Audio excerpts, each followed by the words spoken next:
شهر رمضان الذي أنزل فيه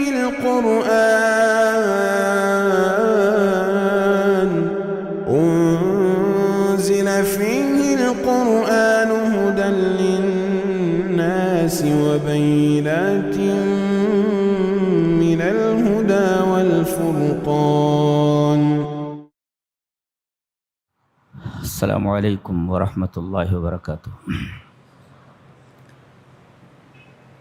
قرآن حکیم کے 13ویں پارے کی تفسیر کا خلاصہ پیش کیا جا رہا ہے۔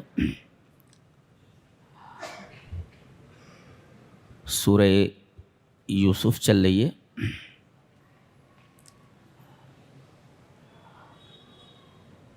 اس سورہ کریمہ کا بیشتر حصہ 12ویں پارے میں ہے، اور ایک حصہ 13ویں پارے میں چلا گیا۔ اعوذ باللہ من الشیطان الرجیم۔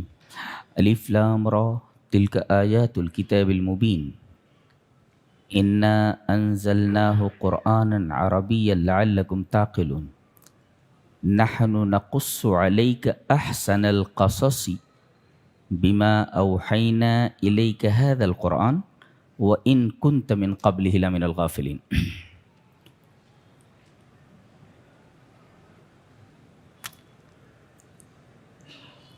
کہا گیا کہ ہم آپ سے سب سے بہترین اسٹوری، سچی اسٹوری اور سب سے حسین کہانی پیش کر رہے ہیں۔ اللہ نے یہاں اپنے لیے متکلم کی ضمیر جمع استعمال فرمائی ہے، آئی کے بجائے وی استعمال کیے۔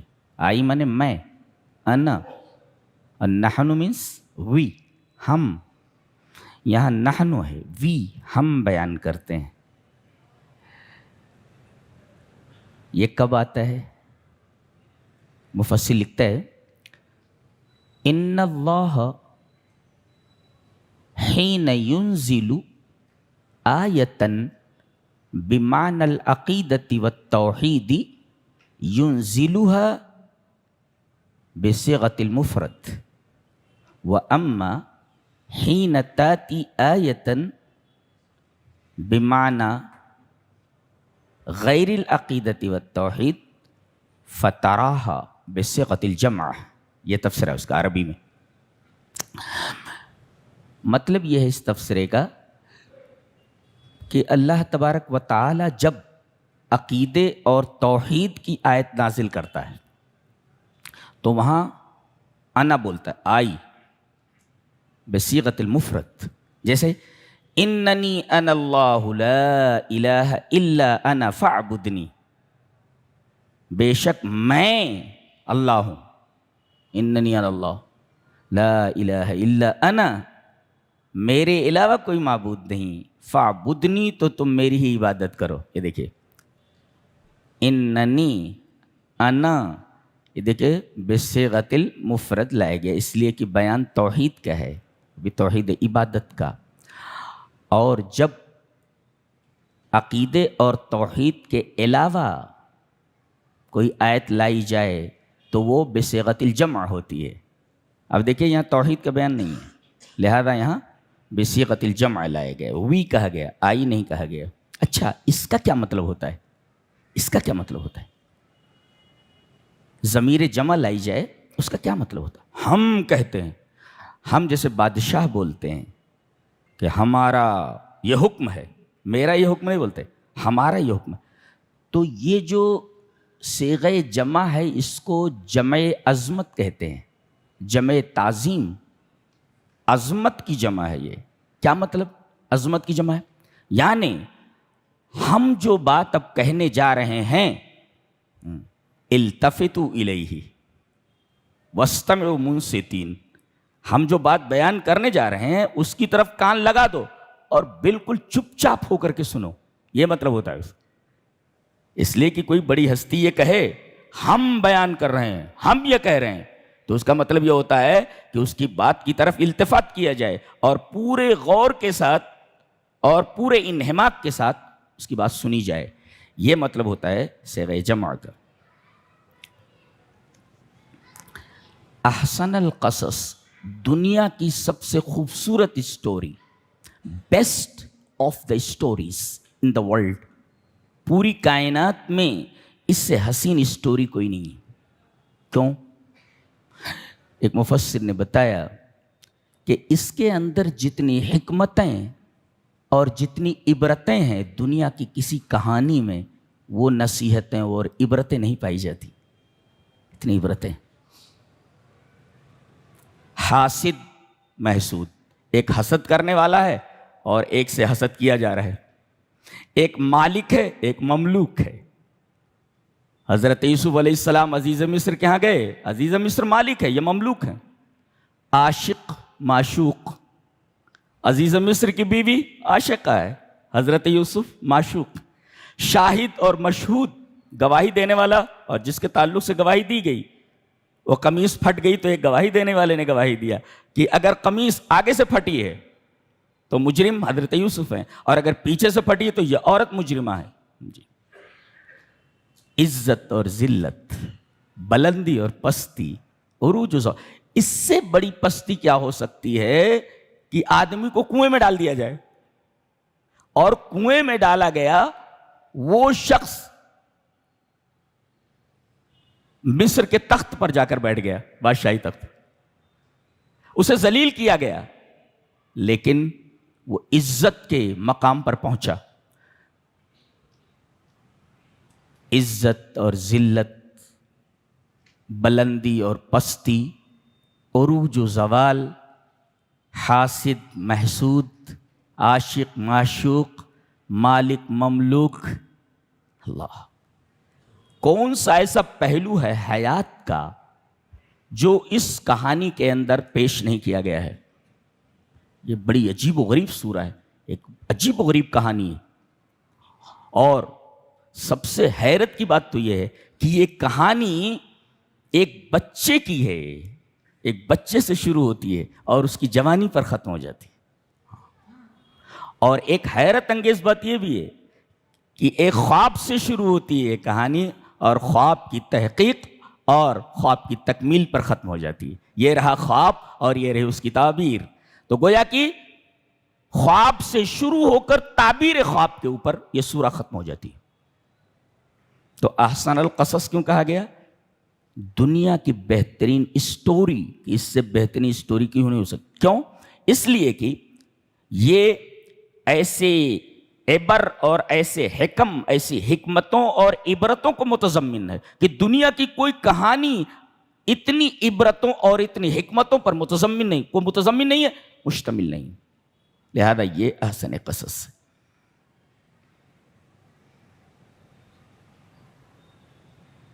اور کہا گیا اے ہمارے حبیب وَإِن كُنْتَ مِن قَبْلِهِ لَمِنَ الْغَافِلِينَ، آپ کو اس سے پہلے اس کہانی کا پتہ نہیں تھا، آپ غافل تھے. یہ جملہ بتاتا ہے کہ یہ قرآن محمد کا کلام نہیں صلی اللہ علیہ وسلم. جی جی، اس لیے کہ اگر یہ آپ کا کلام ہوتا تو آپ اپنی طرف غفلت کی نسبت نہیں کرتے. کسی کا کلام ہو کہے کہ آپ اس سے غافل ہیں، یہ تو بہت الٹی بات ہے. یہ وَإِن كُنْتَ مِن قَبْلِهِ لَمِنَ الْغَافِلِينَ، آپ اس سے پہلے اس کہانی سے انجان تھے. اگر یہ محمد صلی اللہ علیہ وسلم کا کلام ہوتا تو آپ اپنی طرف کبھی انجان ہونے، ناواقفیت اور غفلت کی نسبت نہ کرتے. یہ ٹکڑا دلیل ہے اس بات پر کہ یہ قرآن اللہ تبارک و تعالیٰ کا کلام ہے. کیسے معلوم ہوا؟ کیسے معلوم ہوا؟ اس کا جواب یہاں ہے، بما اوحینا الیک ھذا القرآن، ہم نے آپ کی طرف یہ قرآن وحی کی ہے. اس وحی کے ذریعے، قرآن کے ذریعے آپ کو معلوم ہوا کہ یہ قصہ کیا ہے.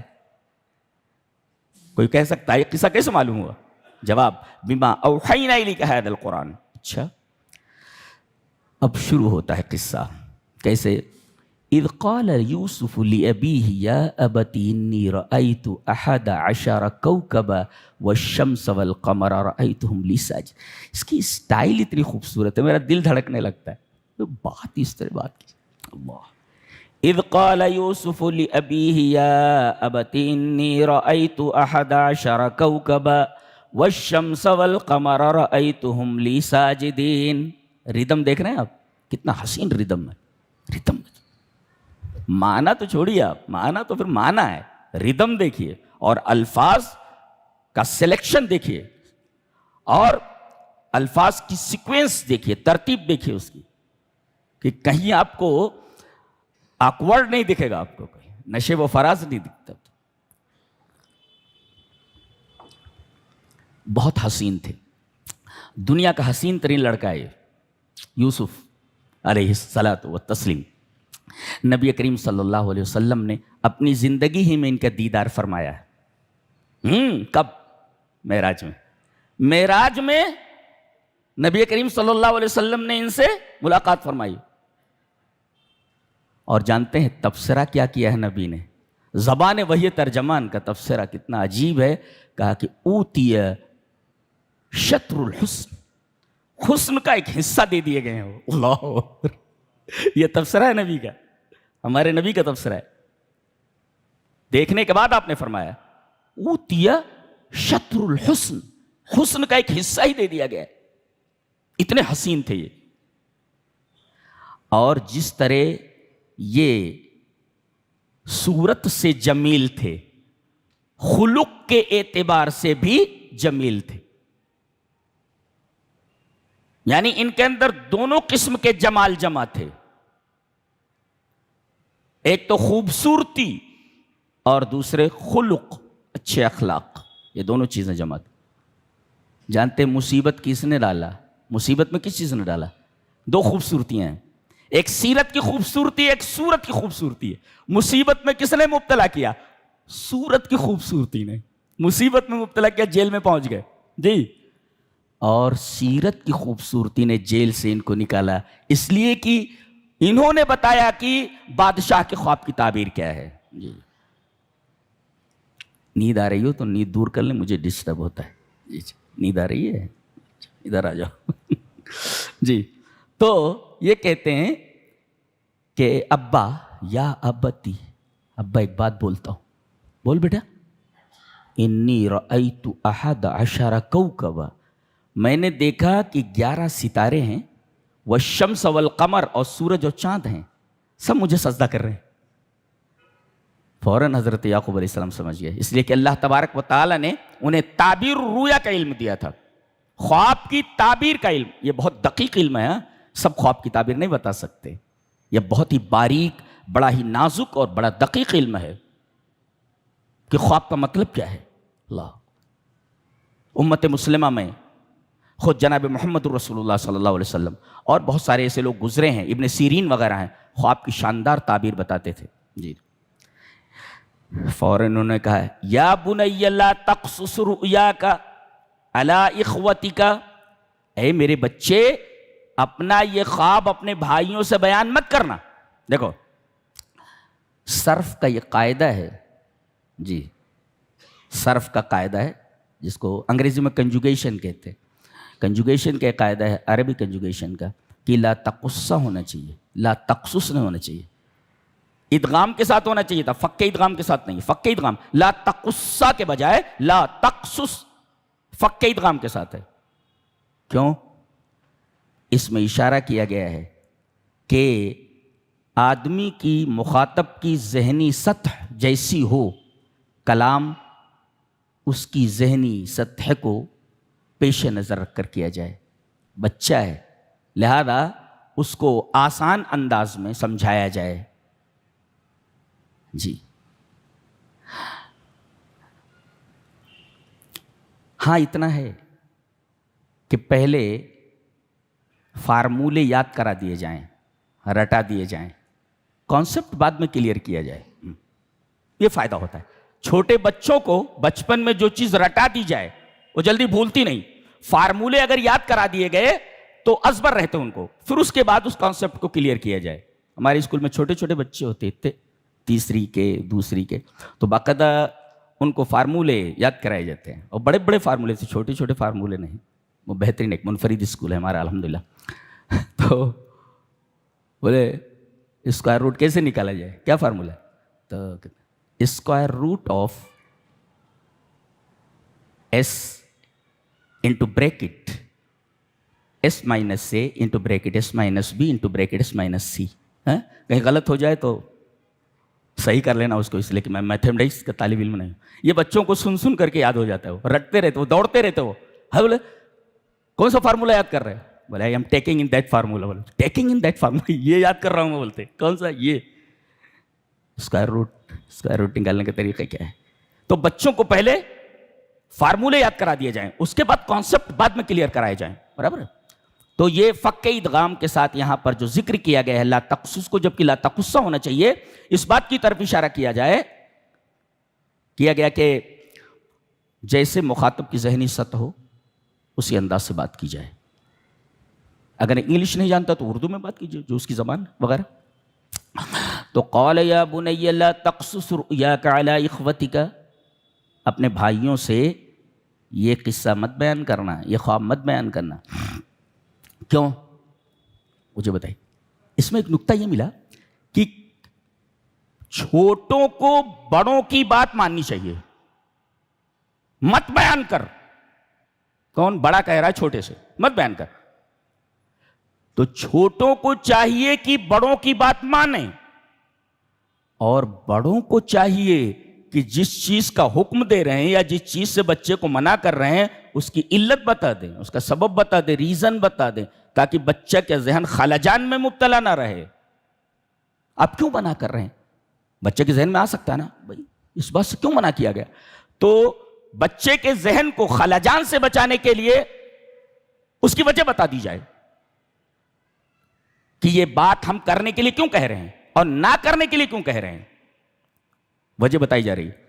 یہ خواب اپنے بھائیوں سے بیان مت کرنا. کیوں؟ فَيَكِيدُوا لَكَ كَيْدًا، یہ تیرے خلاف چال چلنے لگیں گے، اس لیے کہ تجھ سے حسد کرتے ہیں تیرے بھائی. تو تیرے خلاف چال چلنے لگیں گے. اس سے ایک نکتہ یہ بھی معلوم ہوا، اگر کسی آدمی سے کسی ضرر اور نقصان کا اندیشہ ہو تو دوسرے آدمی سے اس کی یہ خرابی بیان کرنا جائز ہے، اس کا یہ عیب بیان کرنا جائز ہے، غیبت نہیں ہے، تاکہ وہ شخص اس کے اس ضرر سے محفوظ رہے اور اس کو کوئی تکلیف اور ضرر نہ پہنچے. وہ غیبت نہیں ہوگی پھر. جی اچھا، کتنی عجیب بات ہے. ایک تو ایک چیز سے منع کیا، اس کی وجہ بتائی، اور سب سے بڑا اخلاقی نقطہ یہ بیان کیا گیا کہ ہم نے کہا کہ اپنے بھائیوں سے یہ خواب مت بیان کرنا. کیوں؟ اس لیے کہ تیرے خلاف وہ چال چلنے لگیں گے. تو کہیں بھائی کے دل میں اپنے بھائیوں کے تعلق سے نفرت نہ پیدا ہو جائے، لہذا معاملہ سارا شیطان کے اوپر چھوڑ دیا گیا. ان الشیطان للانسان عدو مبین. حضرت یوسف علیہ السلام کا دل اپنے بھائیوں کے تئیں خراب نہ ہو، لہذا یہ کہا گیا کہ یہ بھائی جو تیرے خلاف چال چلیں گے اس کا محرک شیطان ہوگا. ان الشیطان للانسان عدو مبین. شیطان انسان کا کھلا ہوا دشمن. کیا تعلیم ہے، خوبصورت تعلیم ہے. اسے کہتے ہیں اخلاقی تعلیم، اور کہتے ہیں بچوں کی تربیت اس طریقے سے ہونی چاہیے.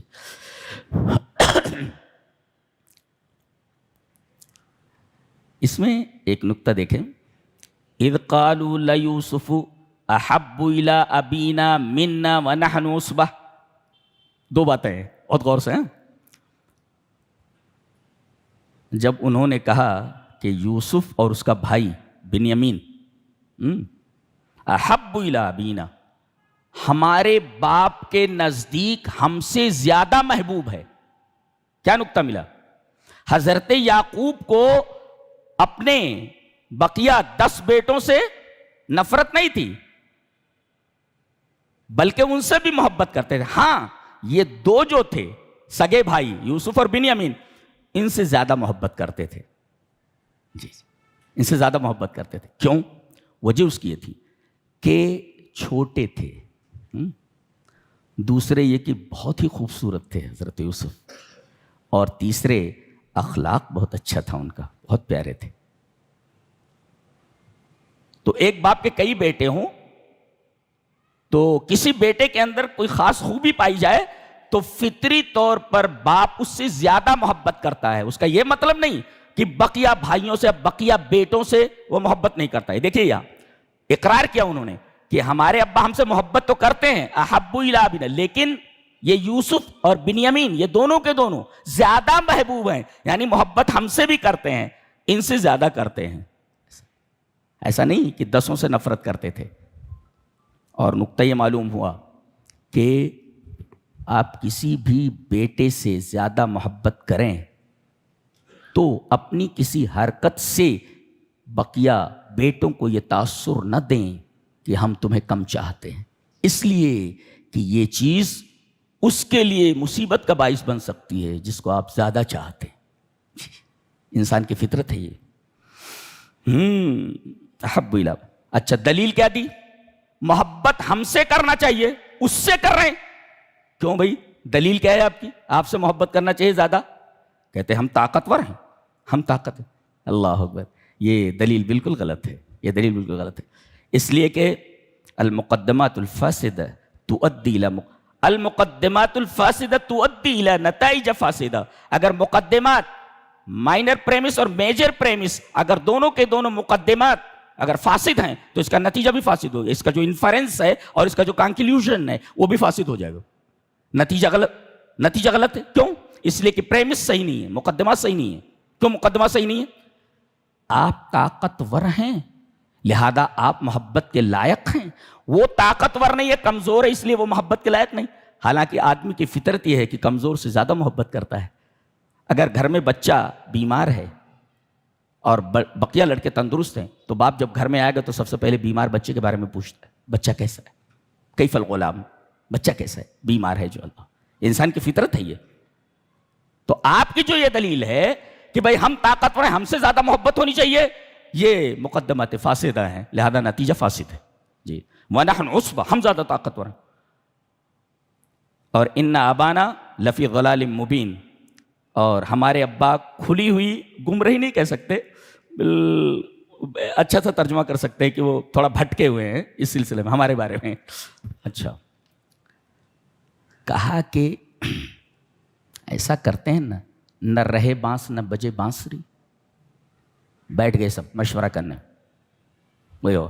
اقتلوا یوسف، یوسف کو قتل کر دو، کل ہم، اسے قتل کر دیتے۔ اچھا یہ جو مشورہ دینے والے ہیں 10 میں سے ہر ایک یہ نہیں کہہ رہا ہے انا اقتل، آئی ول کل ہم، میں اسے قتل کروں گا، کوئی نہیں بول رہا ہے کہ میں قتل کروں گا۔ ہر ایک وہ کہہ رہا ہے اقتلوا یوسف، یوسف کو قتل کر دو۔ وہ یہ نہیں کہہ رہا ہے میں قتل کروں گا، آئی ول کل ہم، میں اسے قتل کروں گا، ایسا کوئی نہیں کہہ رہا ہے۔ وہ یہ کہہ رہے ہیں اقتلوا یوسف۔ اچھا لیکن پھر بھی بھائی بھائی ہوتے ہیں، کہتے نہیں کہ بھائی سے بھائی کے کچھ تقاضے بھی ہیں، بھائی سے بھائی کے کچھ تقاضے بھی ہیں۔ صحن کے بیچ دیوار اپنی جگہ، اگر صحن کے بیچ میں دیوار کھڑی ہو گئی ہے ٹھیک ہے، لیکن ایک بھائی کا ایک بھائی سے تقاضا ہوتا ہے، اس کو تو نبھانا چاہیے۔ مشورہ ہوا کہ قتل کر دیا جائے، لیکن اس پر اتفاق نہیں ہوا۔ ہاں اتفاق نہیں ہوا۔ اتفاق کس پر ہوا؟ اب اطرحوہ ارضاً، کسی زمین میں لے جا کر پھینک دیتے ہیں اس کا۔ اچھا بولے وہ جہاں ہم لوگ کھیلنے کے لیے جاتے ہیں شکار وکار کے لیے، وہاں ایک کنواں ہے بالکل راستے پر پڑتا، اسی کے اندر ڈال دیتے ہیں اس کو۔ ہاں اور یہ گناہ کرنے کے بعد آگے توبہ کر لیں گے، نیک بن جائیں گے، وَتَكُونُوا مِن بَعْدِهِ قَوْمًا صَالِحِينَ، اس کے بعد اب صالح۔ یہ دیکھو یہ شیطان کا وسوسہ ہے کہ گناہ کر لو اور اس کے بعد توبہ کر لینا، بعد میں اللہ بخش دے گا، اللہ غفور الرحیم ہے۔ یہ شیطان کے وساوس ہیں، اس طرح وہ انسان کو گمراہی کے راستے پر لگا دیتا ہے، غلط کاموں کی راہ میں لگا دیتا ہے، اس امید میں کہ اللہ غفور الرحیم ہے، یہ برا کام کرنے کے بعد توبہ کر لینا، وَتَكُونُوا مِن بَعْدِهِ قَوْمًا صَالِحِينَ، نیک ہو جانا۔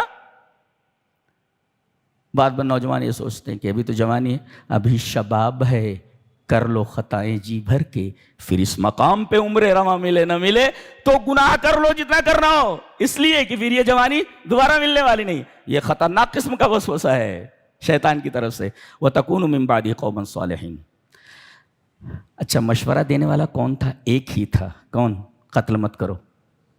قَالَ قَائِلٌ مِّنْهُمْ لَا تَقْتُلُوا يُوسُفَ وَأَلْقُوهُ فِي غِيَابَةِ الْجُبِّ، کہا یوسف کو قتل مت کرو اور اس کو کنویں میں ڈال دیتے ہیں لے جا کر کے، کوئی قافلہ ادھر سے جائے گا اس کو لے کر چلا جائے گا، یہ کر لیتے۔ اس پر اتفاق ہوا۔ اس پر ایک نکتہ یہ بھی ملا کہ بعض حاسد ایسے ہوتے ہیں کہ کسی کے خوابوں سے بھی ان کو نفرت ہوتی۔ بعض حاسد ایسے ہوتے ہیں کہ اس کی کسی نعمت پر نہیں بلکہ خوابوں کے اوپر بھی حسد ہوتا ہے۔ بتائیے ایسے بڑے بڑے حاسد ہوتے ہیں، تم نے اتنا اچھا خواب کیوں دیکھا؟ ارے خوابوں سے حسد کرنے لگتے، اتنے بڑے حاسد ہوتے ہیں۔ اچھا ایک نکتہ یہ بھی ملا کہ الحسد صفت مخیفت قد توصل صاحبها الى جریمۃ القتل، کہ حسد ایک ایسی خوفناک صفت ہے کہ کبھی کبھی حاسد کو قتل جیسے جرم کے اوپر آمادہ کر دیتی ہے، آدمی اس کو قتل کر دیتا ہے۔ دیکھو یہاں موجود ہے یہ۔ اور قابیل نے حابیل کو اسی حسد کی بنا پر قتل کیا، ایک بڑے بھائی نے ایک چھوٹے بھائی کو قتل کر دیا حسد کی بنا پر۔ یہودی کیوں نفرت کرتے ہیں مسلمانوں سے؟ حسد کی وجہ سے۔ قرآن حکیم نے کہا حسدا من عند انفسہم، ان کو بڑا حسد ہے اس لیے کہ ان کو معلوم ہے کہ ان کو سب سے بڑا نبی ملا ہے جی ان کو سب سے اچھا نبی ملا ہے، بولے تو یہ خیر امت ہے، لہذا کسیانی بلی کھمبا نوچے۔ پوری دنیا کے اندر جہاں مسلمان ہیں بس ان کو کسی نہ کسی مصیبت میں مبتلا رکھو، اور کہیں بھی کوئی فتنہ رونما ہوتا ہے اس کے پیچھے دیکھا جائے تو یہودی ذہنیت کار فرما ہوتی ہے جی۔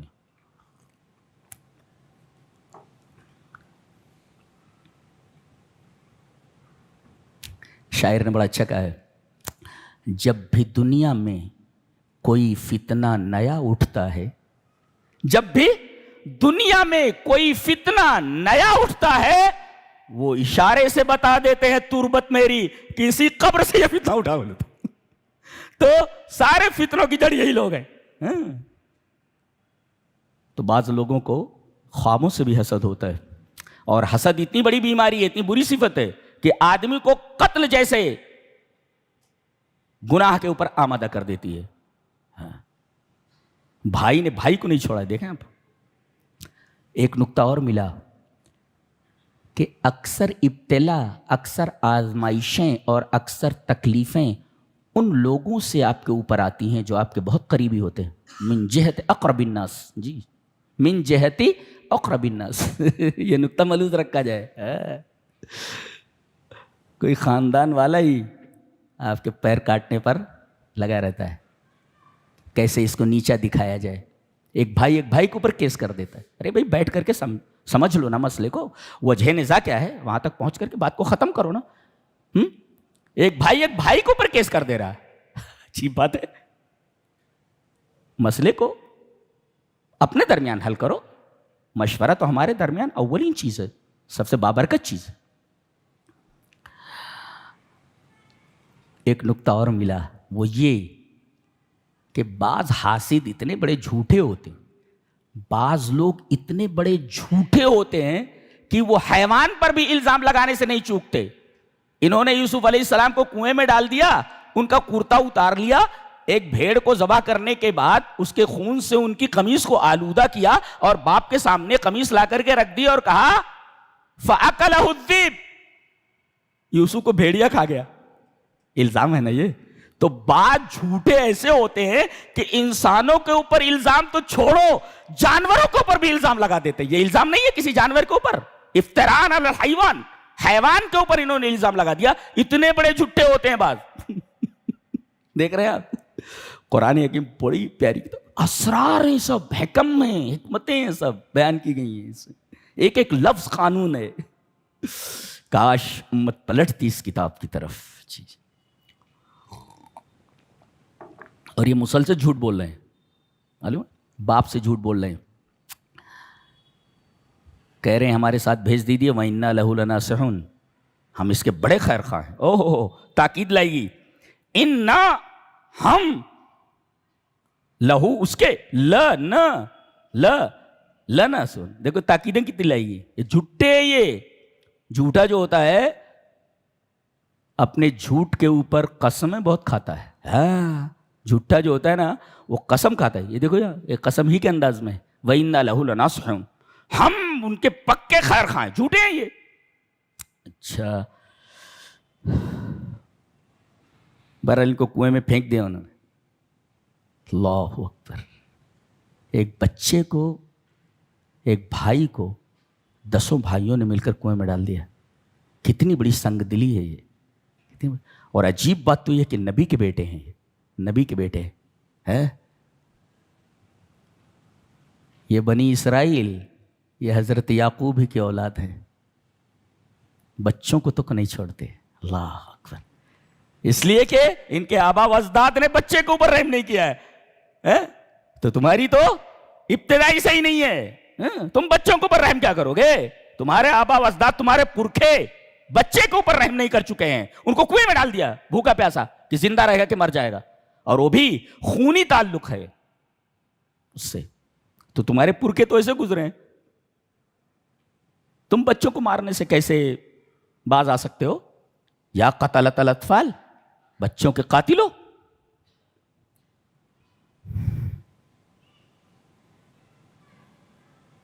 اچھا ان کو کنویں میں پھینکنے کے بعد، قمیص کو خون سے آلودہ کرنے کے بعد شام کا انتظار کیا انہوں نے، شام میں آئے، حالانکہ شام سے پہلے آ سکتے تھے، وَجَاءُوا أَبَاهُمْ عِشَاءً يَبْكُونَ، آئے وہ شام کے وقت اپنے ابا کے پاس روتے ہوئے۔ اس میں دو باتیں ہیں، ایک تو شام کے وقت کیوں آئے، اور دوسرے رو کیوں رہے تھے رو کیوں رہے تھے؟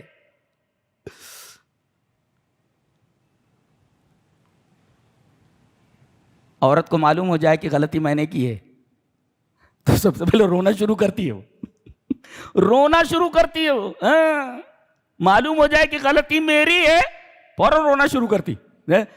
تو یہ غلطی کرنے والے اپنی اس غلطی پر پردہ ڈالنے کے لیے سب سے پہلے یہ رونا شروع کرتے ہیں، مگرمچھ کے آنسو بہانے لگتے ہیں، یہ مگرمچھ کے آنسو ہیں، یہ قرآن کہتا ہے یہ مگرمچھ کے آنسو ہیں، یہ محاورہ یہاں سے۔ شام کے وقت کیوں آئے؟ اس لیے کہ یہ نفسیات کا اور علم النفس کا، سائیکولوجی کا یہ قاعدہ ہے کیا کہ the face is index of mind، کہ چہرہ جو ہوتا ہے وہ اندروں کا آئینہ دار ہوتا ہے، آپ کے دل میں کیا ہے آپ کے چہرے سے جھلکتا ہے، ہاں جھوٹ پکڑ لیا جاتا۔ باپ کے سامنے آئے وہ رات کے وقت تاکہ ان کے چہرے کے جو تاثرات ہیں وہ ظاہر نہ ہوں، اس لیے کہ نبی ہے وہ، اور فراست المومن سے کوئی نہیں بچ سکتا۔ باپ فوراً پہچان لیتا کہ یہ جو جھوٹ بول رہے ہیں نا مجھے معلوم ہے۔ قرآن حکیم یہ بات بھی کہتا ہے کہ آدمی کے اعضا بولیں گے کہ یہ جھوٹا ہے، اس لیے کہ اعضا بولتے ہیں، اور قرآن حکیم میں بتایا گیا اعضا بولیں گے قیامت کے دن۔ پورے کمپارٹمنٹ کے اندر کوئی ٹکٹ لیس بیٹھا ہوا ہو، تمام لوگ مطمئن رہیں گے، ٹی سی اگر داخل ہو گیا ٹی سی فوراً آئے گا، please give me your ticket, ticket لاؤ۔ اس تک کہاں کیسے پہنچا وہ فوراً؟ اس لیے کہ اس کے ہاؤ بھاؤ سے معلوم ہو جاتا کہ اس کے پاس ٹکٹ نہیں ہے، اس لیے کہ اعضا بولتے ہیں، اعضا بولتے ہیں، جی کیا بات ہے۔ تو یہ شام کے وقت آئے تاکہ ان کے چہرے کے تاثرات سے ان کا جھوٹ پڑھ نہ لیا جائے، ان کا باپ ان کا جھوٹ ان کے چہرے کے تاثر سے پڑھ نہ لے۔ شام کے وقت آئے، رو کیوں رہے تھے؟ یہ بھی نفسیات کا ایک قاعدہ ہے کہ اگر کوئی آدمی کسی غم میں مبتلا ہو جائے اور آپ اس کے پاس پہنچے اور آپ بھی رونے لگیں تو اس کا درد کم ہو جاتا ہے کہ اس درد میں اکیلا نہیں ہوں، بلکہ اس درد میں کئی لوگ مشترک ہیں، وہ سارے لوگ ہیں۔ اس واسطے آدمی کا درد کم ہو جاتا ہے تو یہ رونے لگے تاکہ اب جو خبر سنایا جانے والا ہے، خبر سنائی جانے والی ہے، وہ خبر بہت ہی تکلیف دہ ہے کہ بیٹے کو آپ کے بھیڑیے نے کھا لیا ہے. تو پہلے زور ہو رہے تھے، اب پھر وہ بتا رہے جھوٹ. دیکھو قالوا یا ابانا انا ذهبنا نستبق وتركنا يوسف عند متاعنا فاكله الذئب. ہم ریس کرنے لگے، دوڑ کرنے لگے، اور ہم نے یوسف کو اپنے سامان کے پاس چھوڑ دیا. فاکلہ الذئب، بھیڑیا آیا اور کھا گیا. دیکھو بھیڑیے کے اوپر الزام لگایا. اچھا جھوٹ کے پیر نہیں ہوتے. کہہ رہے ہیں وما انت بمؤمن لنا ولو كنا صادقین. یہ صفائی دینے کی کیا ضرورت تھی آپ کو؟ آپ ہمارے اوپر یقین نہیں کریں گے اگرچہ ہم سچے، یہ صفائی دینے کی کیا ضرورت ہے؟ تو جھوٹا جو ہوتا ہے نا، وہ اپنے لفظوں سے بیان کر دیتا ہے کہ میں جھوٹا ہوں. یہ بات کہنے کی کیا ضرورت تھی؟ وما انت بمؤمن لنا ولو كنا صادقین. آپ ہماری بات کی تصدیق نہیں کریں گے اگرچہ ہم سچے. جھوٹا جو ہوتا ہے نا، وہ اپنے جھوٹ کا اظہار کسی نہ کسی طریقے سے کر ہی دیتا ہے، پکڑ لیا جاتا ہے. اب یہ ایک سین تھا جو یہاں پر ختم ہو گیا ہے. جی اگر کیمرے سے یہ تمام کے تمام ایپیسوڈز نکالے جائیں کہ ایک بچہ ہے، خواب دیکھ رہا ہے، خواب میں 11 ستارے ہیں، سورج اور چاند ہیں، سب اس کو سجدہ کر رہے ہیں. پھر وہ باپ کے پاس آ کر کے بیان کرتا ہے، پھر بھائیوں کا مشورہ ہے کہ اسے قتل کر دو. پھر بھائی باپ کے پاس آتے ہیں، کہتے ہیں ہمارے ساتھ اس کو بھیج دیجیے، ہم اس کی حفاظت کریں گے. پھر لے جا کر اس کو کنویں میں پھینک دیتے ہیں. پھر کوئی جانور تباہ کر کے، ارے اللہ اکبر، پورا دیکھ رہے ہیں. کتنی شاندار اسٹوری ہے، کتنی شاندار کہانی ہے. بنا لو اس کو کیمرے سے. جی وَجَاءُوا عَلَىٰ قَمِيصِهِ بِدَمٍ كَذِبٍ، جھوٹے خون کے ساتھ اس کی قمیص کو لے کر کے آئے. قَالَ بَلْ سَوَّلَتْ لَكُمْ أَنفُسُكُمْ أَمْرًا، تمہارے دل نے یہ بات گڑھ لی ہے. فَصَبْرٌ جَمِيلٌ، بیٹوں کے اوپر غصہ نہیں ہوئے، وہ غضبناک نہیں ہوئے، کہ صبر بہتر ہے. صبر جمیل واللہ المستعان. اب یہ ایک سین یہاں ختم ہوا ہے، پردہ گرا. اب دیکھو ادھر سے ایک قافلہ آ رہا ہے، اسے پانی کی ضرورت ہے. کنواں دیکھا، ڈول ڈالا، انہوں نے ڈول کو پکڑ لیا، باہر نکالا. وہ خوبصورت لڑکا ہے، بولے قال یا بشرا ھذا غلام، ارے سنو خوشخبری، یہ تو لڑکا نکل آیا. اور اسے پونجی سمجھ کر کے، سامان سمجھ کر کے چھپا لیا کہ بیچ کر کے پیسہ لے لیں گے. بک گئے مصر کے بازار میں. لیکن خریدنے والا بھی بہت پیارا تھا. اپنی بیوی سے کہہ رہا ہے اکرمی مثواہ، ان کو اچھی طریقے سے رکھو، کوئی تکلیف نہ ہونے دینا. دیکھیں اللہ نے فرمایا وَكَذَلِكَ مَكَّنَّا لِيُوسُف، ہم نے یوسف کے لیے تمکین دی زمین میں. کہاں؟ ارض مصر میں. نکتہ بتاؤں، تمکین مطلب ہوتا ہے بٹھانا کہیں پہ. اور ایک بات یاد رکھیے کہ بلندی پر بیٹھنے کے لیے ضروری ہے کہ آدمی پہلے دل میں بیٹھ جائے. جی پہلے دل میں بیٹھ جائے، دلوں میں اتر جاؤ، دل میں بیٹھ جاؤ، پھر تم کو کسی اعلیٰ عہدے پر بٹھایا جائے گا. تو اعلیٰ عہدے پر بیٹھنے سے پہلے لوگوں کے دل میں بیٹھ جاؤ، لوگوں کے دلوں میں بیٹھ جاؤ. اللہ تبارک تعالیٰ نے حضرت یوسف کو پہلے لوگوں کے دلوں میں بٹھایا. بادشاہ نے ایسے ہی نہیں بلایا تھا، خواب کی تعبیر کوئی نہیں بتا سکا، انہوں نے بتایا. دل میں بیٹھ گئی ہے اپنے جمیل خلق کی وجہ سے، اور پھر مصر کے بادشاہ بن گئے آگے. اب یہاں پہنچے، ایک آزمائش شروع ہو گئی. مصر کا جو ماحول تھا قرآن حکیم کے بیان کے مطابق اختلاط مرد و زن والا ماحول تھا، جس میں عورتیں مردوں سے پردہ نہیں کرتی تھیں، بے محابہ ایک دوسرے کے سامنے آ جاتی تھی. یہ دیکھو اسی گھر میں ہے یہ، اور ظاہر ہے کہ بہت ہی حسین ہے یہ. وہ عاشق ہو گئے ان کے اوپر اور گناہ پر آمادہ کیا، دروازے بند کر لیے. گناہ کے سارے سامان مہیا ہیں. لیکن دیکھیے حضرت یوسف کہہ رہے ہیں قال معاذ اللہ، اللہ کی پناہ، میں یہ کام نہیں کر سکتا. اللہ نوجوانوں کے لیے بہت بڑی سیکھ ہے اور بہت بڑی عبرت کی چیز ہے. حضرت یوسف علیہ السلام کا یہ انداز ایک پیغام ہے، ایک لیسن ہے نوجوانوں کے لیے کہ اتنا سینسٹیو ماحول ہے، اتنا سینسٹیو سچویشن، کوئی بھی نوجوان اپنے آپ کو روک نہیں سکتا، اس لیے کہ گناہ کے سارے اسباب مہیا ہیں.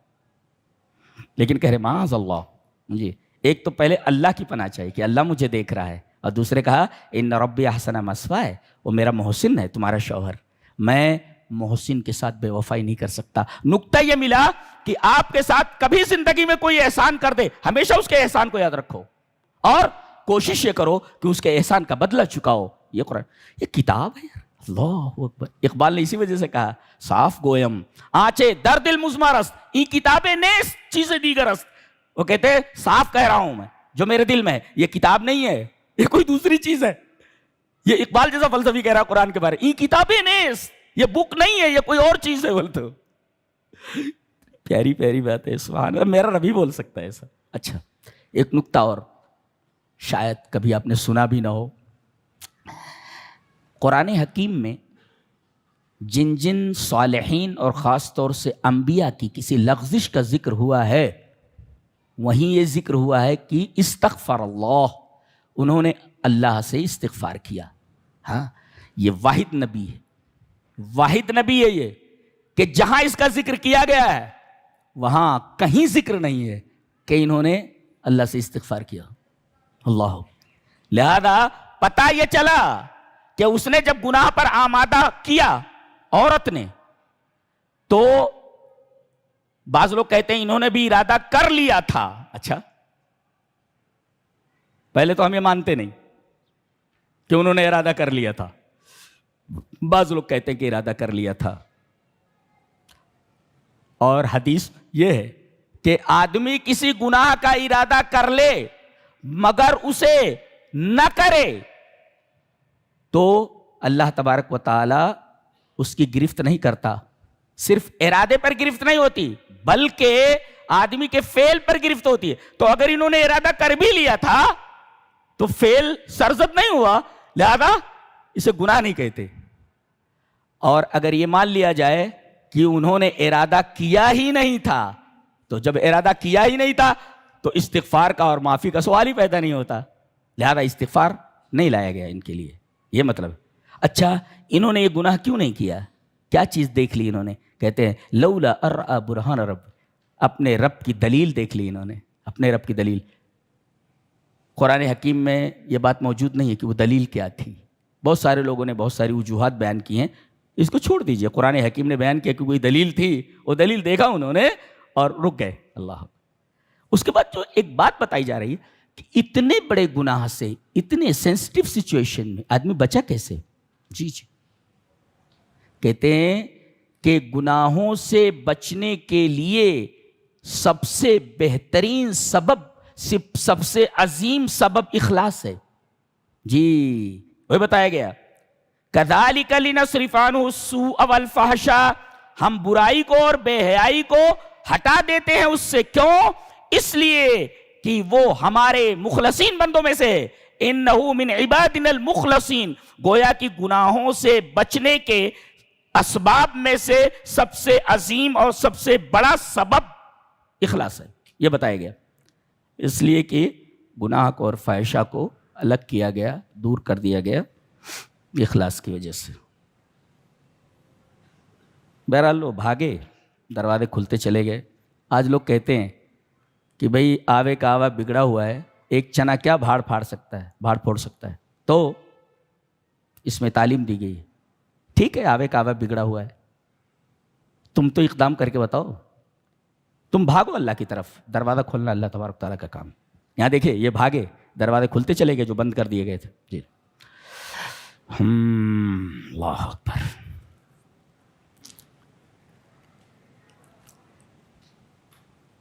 کوئی شخص جیل میں بند کر دیا جائے تو ضروری نہیں کہ وہ مجرم ہو. بہت سارے بے گناہوں کو بھی پس زندہ پھینک دیا جاتا ہے. جی تو اس کا یہ مطلب نہیں کہ جو جیل میں چلا گیا وہ گنہگار ہے, مجرم ہے. نہیں, دیکھو یہاں جیل میں چلے گئے یہ گنہگار تھوڑی ہے. اللہ. اچھا ایک نکتہ اور ملا کہ جہاں بھی رہو لوگوں کے سامنے توحید کا پیغام رکھو. سب سے پہلے انہوں نے اپنے جیل کے 2 ساتھیوں کے ساتھ جو معاملہ کیا ہے یہی کہ توحید کا پیغام ان کے سامنے رکھا. کیا؟ یا صاحب السجن ارباب متفرقون خیر من اللہ الواحد القہار. اے میرے جیل کے ساتھیوں, پتہ یہ چلا کہ دعوت بڑے نرم انداز میں دی جانی چاہیے, چیز سختی نہیں برتنی چاہیے. تو کافر, تم منافق, تو پھلاں, ایسا نہیں. دعوت کا انداز یہ ہے کہ نرمی سے قرآن کی طرف بلایا جائے، اللہ کے رسول کی طرف بلایا جائے، توحید کی طرف نرمی اختیار کی جائے، سختی نہ کی جائے. جی جی.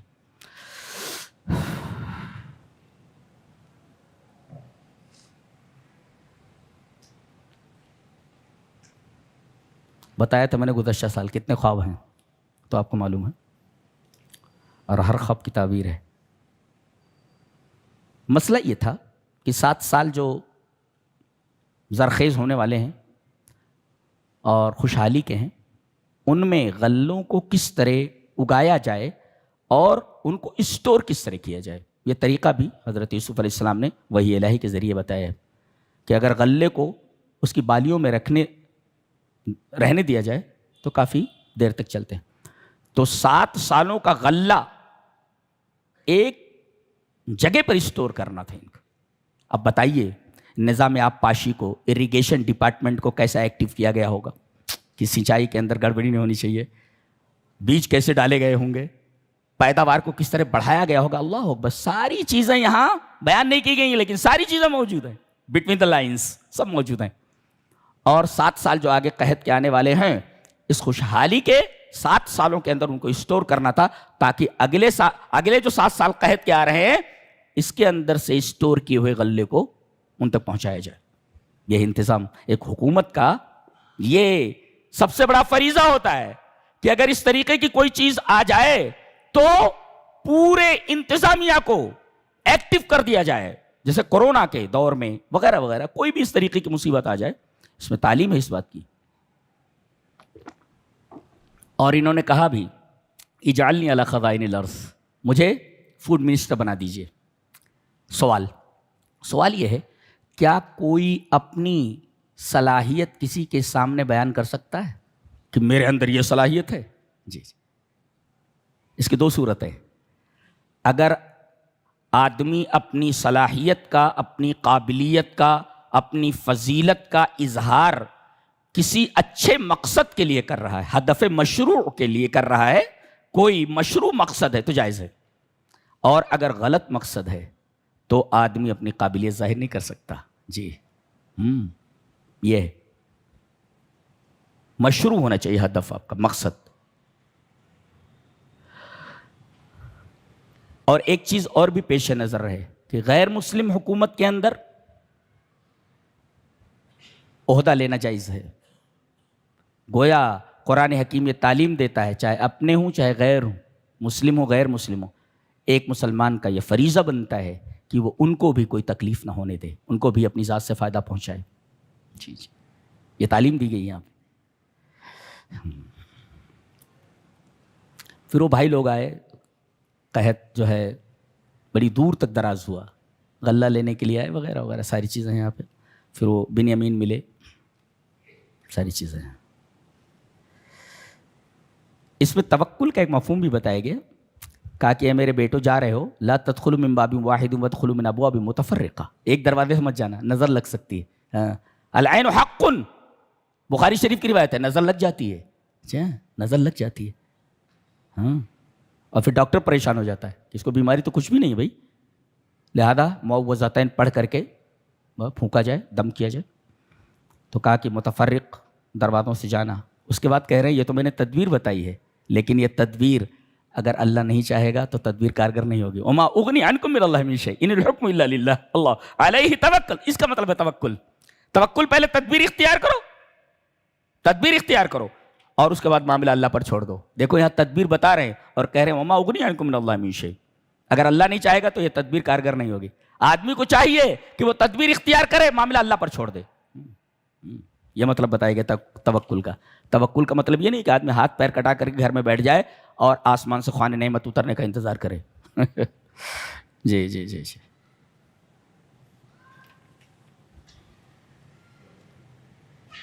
اللہ، یہ بتایا گیا کہ اپنا غم اللہ کے سامنے رکھنا چاہیے. اس لیے کہ دنیا کے سامنے اپنا درد رکھو گے، اپنا غم رکھو گے، اپنی پریشان، ہنسے گا، سامنے اظہار ہمدردی کرے گا، مگر پیٹھ پیچھے کہے گا برباد ہو گیا. بولے تو برباد ہو گیا، کچھ نہیں اس کے پاس، بہت ذلیل آدمی.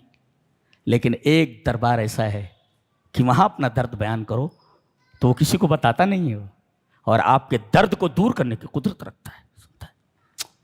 اور وہ ایسی ذات ہے کہ اگر لفظوں میں اپنا درد نہ بیان کر سکو تو دل کی دھڑکنوں سے بھی واقف ہے، دل کس انداز میں دھڑک رہا ہے میرے رب کو معلوم ہے، میرے رب کو معلوم ہے کہ دل انسان کا کس طرح دھڑکتا ہے، کیا چاہتا ہے، بغیر بولے معلوم ہو جاتا ہے اس کو کہ کیا کہنا کیا چاہتا ہے۔ قال انما اشکو بثی وحزنی الی اللہ، میں اپنا درد اور غم اللہ کے سامنے بیان کرتا ہوں، اس کی شکایت کرتا ہوں۔ اللہ، تو ہمیشہ اپنے غموں کو اللہ کے سامنے رکھو، تہجد کے پابند بن جاؤ، مانگو مل جاتا، علاج کہیں ہے، دوا کچھ دی جا رہی ہے، وہ دوائی نہیں کھا رہے ہو، اسی وجہ سے ریئیکشن ہے نا، بیماری کچھ ہو دوا کچھ دی جائے ریئیکشن ہو جاتا ہے۔ اللہ اکبر۔ پھر تعبیر خواب پر یہ سورہ ختم ہو جاتی، آگے سورہ رعد ہے، متوجہ ہو جا میری طرف۔ اللہ نے فرمایا اللہ الذی رفع السماوات بغیر عمد ترونہا، اللہ نے ان 7 آسمانوں کو بغیر ستون کے، وداؤٹ پلرز کھڑا کیا ہے۔ اللہ، دنیا کی کوئی ایسی عمارت نہیں ہے کہ ہوا میں اسے کھڑا کیا جا سکے، ہوا میں کھڑے ہیں 7 آسمان۔ سوال یہ پیدا ہوا سنبھالے کون ہے، کون سنبھالے ہوئے ہیں؟ اللہ نے فرمایا ان اللہ یمسک السماوات والارض، اللہ آسمان اور زمین کو سنبھالے ہوئے۔ ایک سوال پیدا ہوا نا، اگر یہ بغیر پلر کے کھڑا ہوا، سنبھالے ہوئے کون ہے؟ اللہ فرما رہا ہم سنبھالے ہوئے ہیں۔ یہ پاور ہے اس کا، ہم سنبھالے ہوئے ہیں۔ اتنی پاورفل ہستی کو چھوڑ کر کے لوگ کہاں کہاں جا کر کے اپنا سر پٹک رہے ہو، اس بابا کے ساتھ، اس بابا کے پاس، اس بابا کے پاس۔ انا للہ۔ اللہ تعالی نے زمین کو 2 دن میں بنایا، پہلے، پھر آسمان کی طرف متوجہ ہوا، وہ گیسیس میس تھا، پھر اللہ تعالیٰ نے 2 دنوں میں آسمانوں کو بنایا، پھر وہ زمین کی طرف لوٹا، پھر اس کو بچھایا، ان ایون تھا اسے ایون کیا، نہ ہموار تھا اسے ہموار کیا، وقدر فی اقواتہا، اور جتنے بھی اسباب معیشت ہو سکتے تھے، زندہ رہنے کے لیے جتنی بھی چیزیں ضروری تھی انسان کے لیے اور جانوروں کے لیے، ساری چیزیں اللہ تبارک و تعالیٰ نے زمین میں رکھیں۔ اس کے بعد انسانوں کو یہاں لایا گیا ہے، اس کے بعد انسانوں کو یہاں لایا گیا۔ اس کا مطلب پوری پلاننگ ہے، اس طریقے سے کل 6 دن میں زمین اور آسمان بنے۔ 2 دن زمین پہلے، اس کے بعد 2 دن آسمان، پھر اللہ پلٹا، پھر 2 دن کے اندر زمین کے اندر جن جن اسباب معیشت کی ضرورت تھی سب کو اس نے جو ہے مہیا کیا۔ اس کے اندر پہلے دہا کہنے ایون کرنا، اس کو نہ ہموار کو ہموار کرنا، وقدر فیہا اقواتہا، اور اس کے اندر اسباب معیشت رکھنا وغیرہ۔ آسمان بنانے کے لیے جب اس طرف متوجہ ہوا تو کیا تھا؟ گیسیس میس تھا، ہاں، گیس کی شکل میں تھی کائنات۔ کسی سائنسدان نے بہت اچھا کہا ہے، میرا خیال ہے کہ آئنسٹائن ہے، اگر میرا حافظہ غلطی نہیں کر رہا ہے، وہ کہتا ہے کہ پوری کائنات کو مٹھی میں سمیٹا جا سکتا ہے، اسے گیس ہے نا، وہ پوری کائنات کو مٹھی میں۔ 24ویں پارے میں اللہ نے فرمایا یہ زمین اور آسمان اس کے ہاتھ میں لپٹے ہوئے ہوں گے۔ کیا بات ہے یار، کیا بات ہے! سائنس ابھی وہاں تک پہنچی ہی نہیں، جو بٹوین دا لائنس بیان کر دی گئے ہے، ہدایت کی کتاب یہ، لیکن بٹوین دا لائنس جو کچھ بیان کیا جا رہا ہے حیرت انگیز ہے، حیرت انگیز ہے، حیرت انگیز ہے۔ قرآن حکیم نے اس کو دخان کہا ہے، دخان، دھواں، جس کو ہم گیس کہتے ہیں۔ ثم استوى الى السماء وهي دخان، پھر وہ آسمان کی طرف متوجہ ہوا، مستوی ہوا اس حال میں کہ وہ دخان تھا، دھواں تھا وہ، اور دھوئیں کو ہم لوگ گیس کہتے ہیں اپنی زبان میں، گیس بولتے ہیں، گویا کہ گیسوں کا مجموعہ ہے، گیسیس ماس ہے، وہ ماس ہے وہ طریقے۔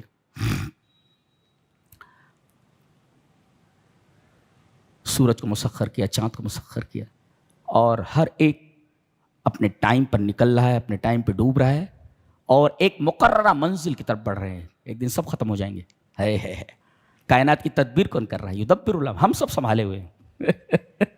سبحان اللہ، پیار ہو جائے اللہ سے یہ پڑھنے کے بعد۔ بے حد محبت ہو جائے اللہ سے. اللہ سے محبت کرنے کا سب سے بہترین ذریعہ قرآن حکیم. پھر اس کے بعد وَهُوَ الَّذِي مَدَّ الْأَرْضَ وَجَعَلَ فِيهَا رَوَاسِيَ وَأَنْهَارًا. زمین کو پھیلانے کے بعد ہم نے ان کے اوپر پہاڑ کا کھوٹا ٹھونک دیا تاکہ زمین ان بیلنس نہ ہو, مس بیلنسنگ نہ آئے. جی وَأَنْهَارًا, اور پانی کی نہریں جاری کر دی. اوپر بھی نہریں نیچے بھی ہیں. اوپر پانی کم ہو جائے تو بورنگ کر کے ہم لوگ نکال لیتے ہیں, اندر بھی پانی بہ رہا ہے تمہاری زندگی کو سنبھالنے کے لیے.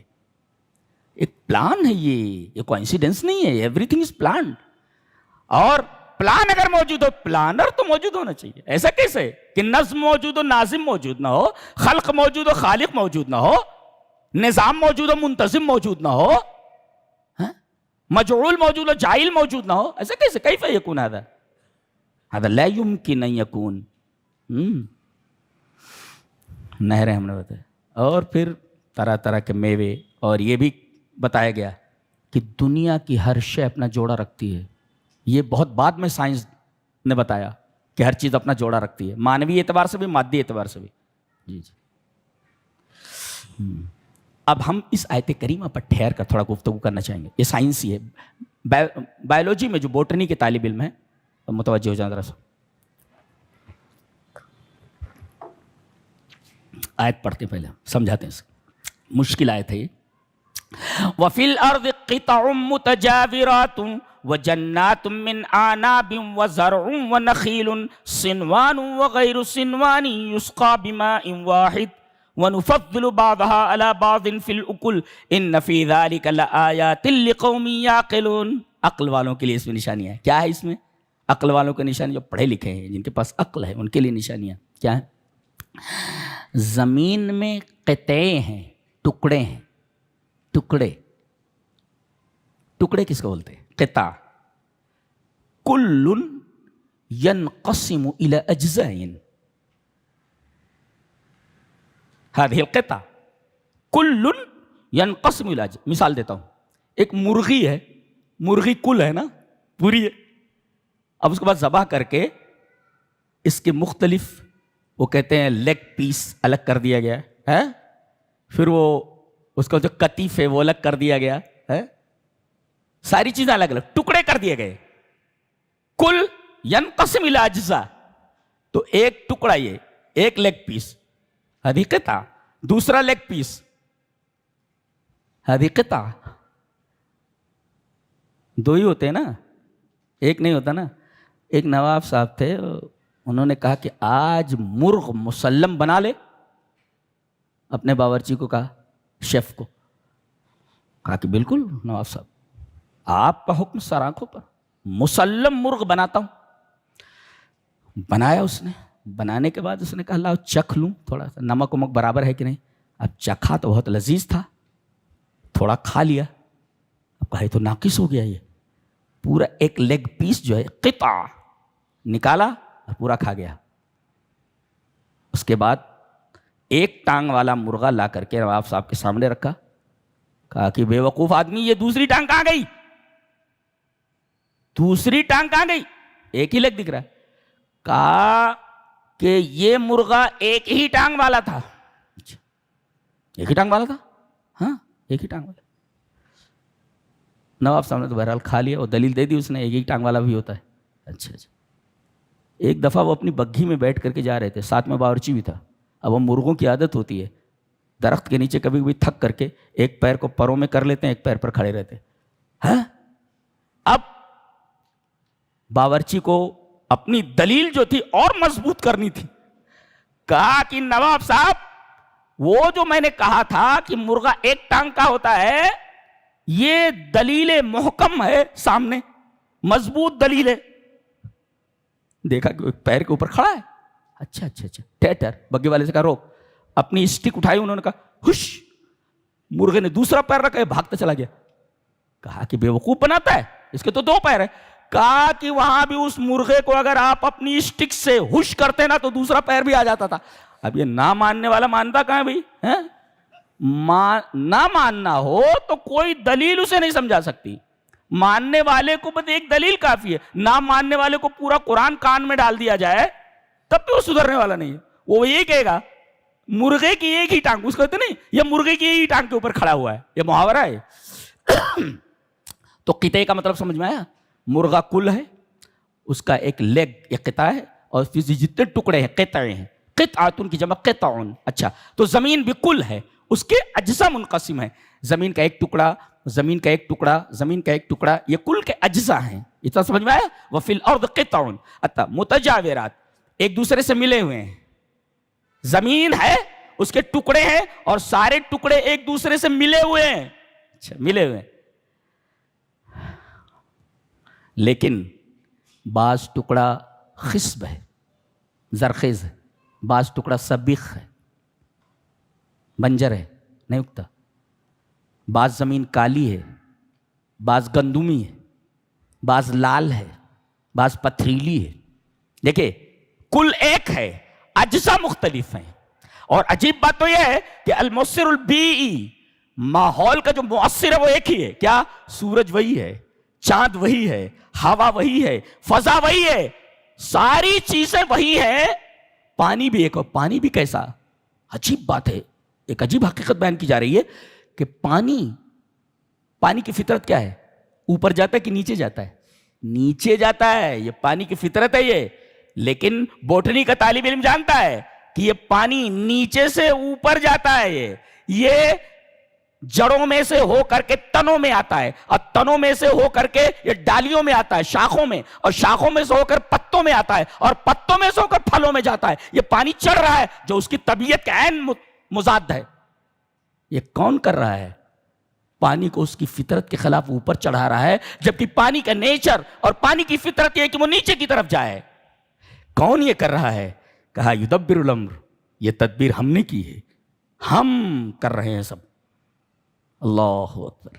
اور کہتے ہیں کہ یہیں لیمو کا درخت ہے، اس کا پھل کھٹا ہے، یہیں پر سیب ہے میٹھا ہے، اور ہر ایک کے ذائقے الگ الگ ہیں۔ اللہ، پانی ایک ہی ہے، المؤثر البی، جو، فضا، شمس سب ایک ہی ہیں، مگر مختلف قسم کے درخت ہیں، مختلف رنگ کی زمین ہے۔ اللہ، یہ کون کر رہا ہے؟ اللہ فرما رہا ہے کہ ہم کر رہے ہیں۔ اچھا سنوان اور غیر سنوان کا کیا مطلب ہوتا ہے؟ سنوان کا مطلب ہوتا ہے یہ جڑ ہے نا، یہ جڑ، تو کبھی کبھی ایک تنا نکلتا ہے، یہ سنوان ہے، اور کبھی کبھی اسی جڑ سے ایک اور تنا نکلتا ہے۔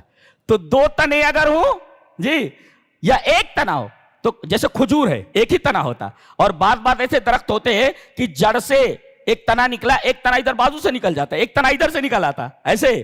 تو یہ سب ہمارے تدبیر کے دائرے میں ہے۔ اللہ اکبر۔ وَنُفَضِّلُ بَعْضَ عَلَى بَعْض، کھانے میں سب الگ الگ ہیں ایک دوسرے سے۔ اللہ اکبر، حیرت انگیز کتاب ہے۔ کہا جا رہا ہے کہ اگر آپ تعجب کریں تو سب سے تعجب کی بات ان کا یہ قول ہے کہ کیا ہم جب مٹی ہو جائیں گے تو دوبارہ زندہ کیے جائیں گے؟ اللہ فرما رہے سب سے تعجب خیز بات یہی ہے کافروں کا یہ قول۔ کیوں؟ اس لیے کہ ان سے پوچھا جائے تم موجود ہو؟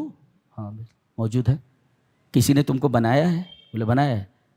تو ان من بدأ الخلق فالاعادۃ علیہ اسہل، کہ جس نے تم کو پیدا کیا ہے تم کو مٹا کر کے دوبارہ نہیں بنا سکتا۔ کسی چیز کو پہلے بنانا مشکل ہوتا ہے، بعد میں نقش دیگر جو ہوتا ہے نا وہ اسہل ہوتا ہے، زیادہ سہل ہوتا ہے۔ یہ بڑی تعجب کی بات کہی ہے قرآن حکیم نے، کہا ہے یہ بڑی تعجب کی بات ہے۔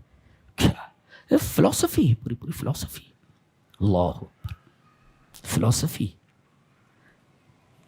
اللہ فرما رہا ہے تم اگر دھیرے بولو تب بھی ہم جانتے ہیں، زور سے بولو تب بھی ہم جانتے ہیں۔ رات کی کسی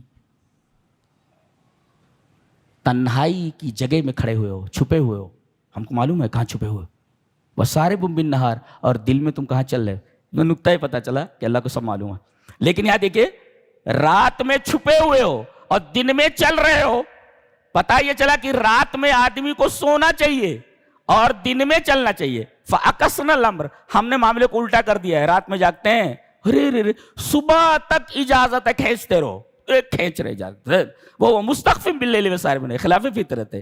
فَأَقَسْنَا الْأَمْرَ، ہم نے معاملے کو الٹا کر دیا ہے، رات بھر جاگ رہے دن میں سو رہے۔ اس کے اوپر لگے ہوئے کیمرے نے اس کو کیپچر کر لیا ہے کہ ایک دم بچی سڑک پار کرنے والی ہے اور بالکل کار ریس میں ہے، اچانک کوئی تیزی سے آتا اس بچی کو اٹھا کر وہاں کھڑا کر کے غائب ہو جاتا ہے. اللہ اکبر. لہو معقبات میں وہ آدمی وہ بچی خالی کھڑی ہوئی دیکھتے وہ حیران ہے کون ہے یہ, وہ بالکل زد میں آ گئی تھی اس کے. تو اللہ نے فرمایا فرشتے ہیں جو حفاظت کر رہے ہیں. اور ابن عباس نے کہا فرشتے ہر انسان کی حفاظت کرتے رہتے تاکہ وہ اپنی مدت حیات پوری کر لے, مرے نہ, مدت حیات پوری کر لے. اور جیسے مرنے کا وقت آ جاتا ہے خلو عنہ, اس سے الگ ہٹ جاتے ہیں. لے اب آ گیا کار کی لپیٹ میں, اب ہم ہٹ جاتے ہیں. اللہ خلو عنہ, ابن عباس نے کہا. کہتے ہیں ان اللہ لا یغیر ما بقوم حتی یغیروا ما بانفسہم. آدمی جب تک اپنے آپ کو نہیں بدلتا اللہ تبارک تعالیٰ اس کی حالت کو نہیں بدلتا. حضرت علی ابن ابی طالب رضی اللہ تعالیٰ عنہ فرمایا ما نزل بلاء الا بذنب ولا رفع الا بتوبۃ. کوئی بلا نازل نہیں ہوتی مگر گناہ کی وجہ سے, گناہ کی وجہ سے بلا آتی ہے. اور دور کیسے ہوتی ہے؟ بتوبۃ, توبہ کے ذریعے دور ہوتی ہے. اللہ تو توبہ کرو گناہ ہو جائے تو. جی ایک شاندار مثال دی ہے, شرک کی شاندار تردید کی گئی ہے. اللہ اکبر, اس سے اچھی تردید. کسی چیز کو اگر محال کے اوپر معلق کر دیا, جیسے کہ کہتے ہیں تعلیق علی المحال, ایسا ہو ہی نہیں سکتا, محال ہے. تو من ابلغ ما یکون فی نفی الشیء, کسی شے کی نفی کے لیے سب سے بلیغ چیز, اس سے اچھا اسلوب ہو ہی نہیں سکتا. فرمایا گیا مشرک کی مثال ایسے ہے جیسے پیاسا کوئی کنویں کے مڈیر کے اوپر کھڑا ہوا ہو اور پانی اس کی تہہ میں ہو, اور یہ اوپر سے ایسے ہاتھ پھیلائے ہو, آ جا آ جا آ جا, وما هو ببالغ, یہ پانی اس کے منہ تک پہنچنے والا نہیں ہے. ظاہر ہے کہ یہ التعلیق علی المحال ہے, محال کے اوپر معلق کیا گیا, یہ نہیں ہو سکتا. تو ایسے ہی یہ اللہ کے علاوہ جن کی عبادت کرتے ہیں یہ ان کی کسی حاجت کو پورا نہیں کر سکتے. من ابلغ ما یکون فی نفی الشیء التعلیق علی المحال. سبحان اللہ سبحان اللہ. کیا بتایا گیا ہے؟ الا کباسط کفیہ الی الماء لیبلغ فاہ وما هو ببالغ. اللہ کیا بات ہے, کیا بات ہے, سبحان اللہ.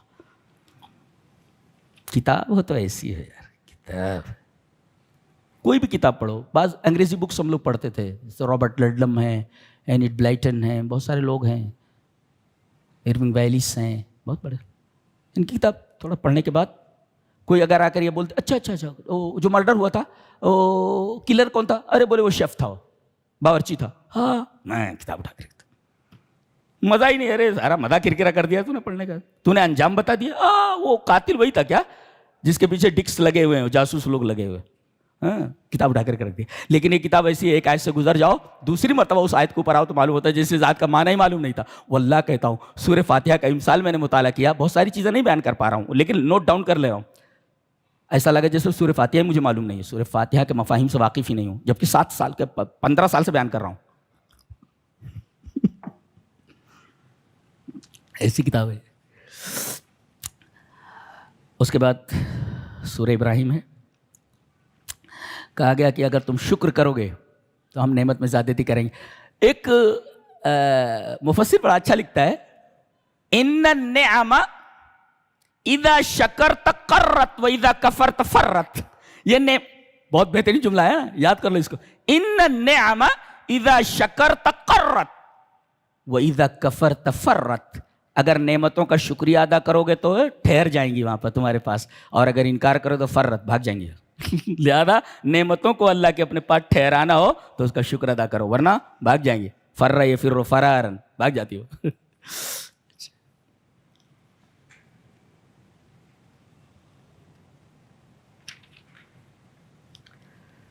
اس میں ایک سوال کا جواب دیا جا رہا ہے کہ مشرکین 3 عذر پیش کر سکتے ہیں. کیا کہ ہم نے تو اچھے اعمال کیے ہیں. ہاں, ایک اللہ نے فرمایا راکھ بنا کر اڑا دیا جائے گا. مثل الذین کفروا بربہم اعمالہم کرماد, رماد مانے راکھ, عیش, اشتدت بالریح, اس کے اوپر تیز ہوا چل جائے. راکھ کا کیا ہوتا ہے؟ راکھ کے اوپر تیز ہوا چل جائے تو بے قیمت ہو جاتی ہے. ایسے ان کے جو نیک اعمال ہیں وہ بے قیمت ہو گئی, اس لیے کے پاس ان کے اوپر ان کے پاس اللہ پر ایمان نہیں تھا. تو ہمارے اعمال اچھے ہیں, بدلہ ملے گا؟ لا, بدلہ نہیں ملتا. دوسرا, یہ جن بڑے لوگوں کے سائے میں ہم لوگ پلے ہیں ان کے ہاں میں ہاں ملاتے رہے, وہ کچھ ہمارا بنا سکتے ہیں؟ بولے لا. فہل انتم مغنون عنا من عذاب اللہ من شیء؟ لا لا لا, بالکل نہیں. اچھا, اللہ کو چھوڑ کر جن کی عبادتیں کی ہیں وہ کچھ بنا سکتے؟ بولے نہیں, یہ بھی ہاتھ اٹھا دیں گے, اس لیے کہ ابلیس ہاتھ اٹھا دینے والا جو محرک ہے ان تمام چیزوں کا. سبحان اللہ و بحمدہ سبحان اللہ العظیم، سب بتا دیا گیا۔ اس کے بعد حضرت ابراہیم علیہ السلام کی دعا کا ذکر ہے۔ وہ کہہ رہے ہیں اے ہمارے رب اس شہر کو، کس کو؟ مکہ کو امن والا بنا دے۔ یہاں کہا گیا ھذا البلد آمنا، وہاں کہا گیا ھذا بلدن آمنا، وہاں نکرہ ہے یا معرفہ ہے؟ دونوں میں فرق کیوں ہے؟ وہ دعا جب کی ہے تو وہاں آبادی نہیں تھی، اپنے بچے اسماعیل کو اور اپنی بیوی کو چھوڑ کر جا رہے ہیں، آبادی نہیں تھی، وہ تب بلدن آمنا کا نکرہ کہا۔ اور یہ بادا عمران البلد، آبادی کے بعد یہ دعا ہے، لہذا یہاں پر معرفہ لایا گیا ہے، جی معرفہ لایا گیا، یہ فرق ہے اس میں۔ پہلے امن کی دعا فرمائی۔ کسی نے سوال کیا امن بہتر ہے یا صحت؟ صحت آدمی کی اچھی ہے یا امن اچھا ہے؟ مثال دی اس نے کہ ایک بکری ہے، اس کا پیر کٹ جائے، کان کٹ جائے، لیکن گھاس چرتی رہے گی اور اس کے بعد زندہ رہے گی، وہ زندہ رہے گی۔ دیکھو صحیح سالم نہیں ہے، پیر کٹ گئے ہیں لیکن زندہ ہے، وہ گھاس کھا رہی چلے۔ اور کہتے ہیں کہ اس بکری کو باندھ دو رسی سے، اور اس کے بغل میں، اس کے بازو میں ایک بھیڑیے کو باندھ دو۔ دیکھو امن نہیں ہے، دیکھو بھیڑیا اس کا دشمن ہے، دشمن پیچھے لگا ہوا ہے، وہ گھاس رکھ دو نہیں کھائے گی وہ، اور ڈر کے مارے دھیرے دھیرے وہ مر جائے گی وہ۔ تو امن ضروری ہے، اللہ اکبر، امن ضروری۔ اس وجہ سے حضرت ابراہیم نے امن کی دعا مانگی۔ وَإِذْ قَالَ إِبْرَاهِيمُ رَبِّ اجْعَلْ هَذَا الْبَلَدَ آمِنًا وَاجْنُبْنِي وَبَنِيَّ أَن نَّعْبُدَ الْأَصْنَامَ، اے میرے رب مجھے اور میری اولاد کو بت پرستی سے دور رکھنا۔ ایک ہے وثن اور ایک اصنام۔ صنم ما کان مصورا و منحوتا، جس کی کوئی تصویر ہو اور جس کو تراش دیا گیا ہو وہ صنم ہے، اور بغیر تراشے خالی حجر ہو، پتھر ہو، کوئی نقش ہو تو وہ وثن ہے اس کو۔ اچھا، اس میں تعلیم یہ دی گئی ہے کہ اپنے لیے اور اپنے بچوں کے لیے ہمیشہ اس بات کی دعا کرتے رہو کہ اللہ توحید پر قائم رکھے اور شرک سے بچائے۔ وَجْنُبْنِي وَبَنِيَّ أَن نَّعْبُدَ الْأَصْنَامَ۔ اس کے بعد کہا گیا کہ یہ زمین ایک دن دوسری زمین سے بدل دی جائے گی قیامت کے دن۔ یوم تبدل الارض غیر الارض والسماوات وبرزوا للہ الواحد القہار۔ حضرت ثوبان رضی اللہ تعالیٰ عنہ سے مروی ایک روایت مسلم میں ہے، ایک یہودی آیا اور اس نے نبی کریم صلی اللہ علیہ وسلم سے پوچھا کہ جب یہ آسمان اور زمین دوسرے آسمان اور زمین سے بدلے جا رہے ہوں گے تو لوگ کہاں ہوں گے؟ سارے کہا کہ پلسرات کے اندھیروں میں۔ بہت شاندار جواب ہے، خاموش ہو گیا وہ۔ اور ابو عبداللہ حاکم نیتھاپوری نے حضرت جابر بن عبداللہ کا یہ قول نقل فرمایا ہے کہ اللہ تبارک و تعالیٰ زمین کو اس طرح کھینچے گا جیسے چمڑے کو کھینچا جاتا ہے۔ یہ چمڑا ہے، چمڑے کے اندر شکنیں ہوتی ہیں، سلوٹیں ہوتی ہیں، اگر چمڑے کو کھینچ دیا جائے تو سلوٹیں مٹ جاتی ہیں۔ اس لیے جو نشیب اور فراز ہیں، اونچ نیچے، اپس اینڈ ڈاؤنس ہیں، اللہ تبارک و تعالیٰ زمین کو اس طرح کھینچ دے گا پورا لیول ہو جاتا، اور آدمی کو اتنی جگہ ملے گی جہاں تک وہ کھڑا ہوا ہو۔ بلڈنگوں میں لے رہا ہے، یہاں کیا، یہاں جا رہا ہے، کھڑا رہے یہاں پہ، اتنی ہی جگہ ملے گی جتنے کی کھڑے ہونے کی جگہ ہے۔ اللہ ہمیں نیک عمل اور اچھی سمجھ کی توفیق عطا فرمائے۔ وآخر دعوانا الحمدللہ رب العالمین۔